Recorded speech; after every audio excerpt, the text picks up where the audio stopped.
Bonjour à tous. Notre grand marathon MJP continue et nous en sommes déjà à notre deuxième semaine.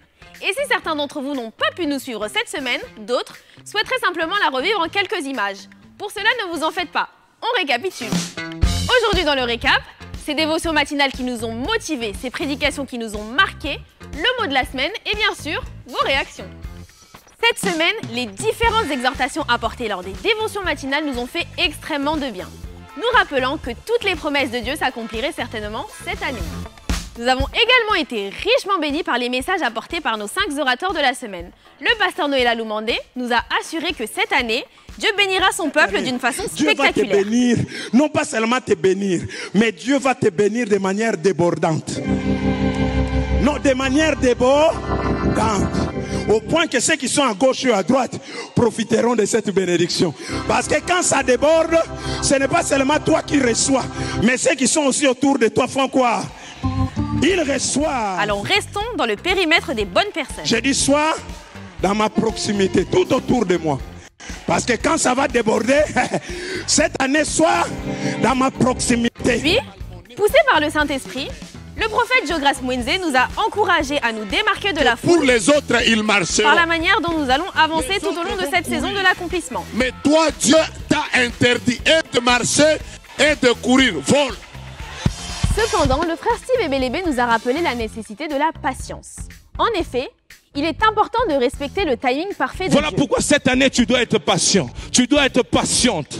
Tu dois attendre le go de Dieu. Tu dois saisir le moment de Dieu. Parce que le moment de Dieu est stratégique. Mais aussi, grâce au pasteur Mami Loumandé, nous retenons que pour vivre l'accomplissement de Dieu, nous devons acquérir la sagesse, gérer nos faiblesses, gérer nos richesses et faire tomber les forteresses. Tout est accompli, les forteresses sous mes pieds. Je regarde au Père, donne-moi de la sagesse. J'arrive à gérer mes faiblesses, j'arrive à gérer les richesses et les talents. Bien-aimé, crie avec moi, disciple accompli. Enfin, le pasteur Samuel Pata a insisté sur l'importance de mettre sa foi en action et de croire avant même d'avoir vu. Believing needs action. If there is no action, that is only agreeing with the mind. When you agree with the mind, don't experience the promise. Only when you believe, it's now you're ready to act. That's when you will receive. That's when you'll experience the promise of God. Tu vas expérimenter la promesse de Dieu. Alors, cette deuxième semaine? Alors cette semaine, nous avons été grandement bénis par différents orateurs et la chose que j'ai pu retenir en tout cas, c'est que l'importance de la foi et l'importance de se projeter, l'importance de poser des actions lorsque nous avons une parole de Dieu, de pas seulement croire en la promesse, mais de poser des actions pour vivre cette promesse-là. J'ai senti Dieu non seulement agir en moi, mais aussi venir me soutenir. J'ai senti Dieu me prendre dans ses bras et me dire je suis toujours là, comme je ne t'ai jamais quitté et comme je ne te quitterai jamais. Et bien évidemment, le mot phare de la semaine. Déborder. Débordement. Déborder. Ça, c'est un débordement.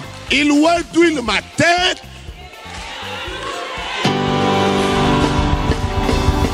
Nous retenons une chose. Les bienfaits de Dieu dans nos vies déborderont jusqu'à en impacter les vies des personnes autour de nous.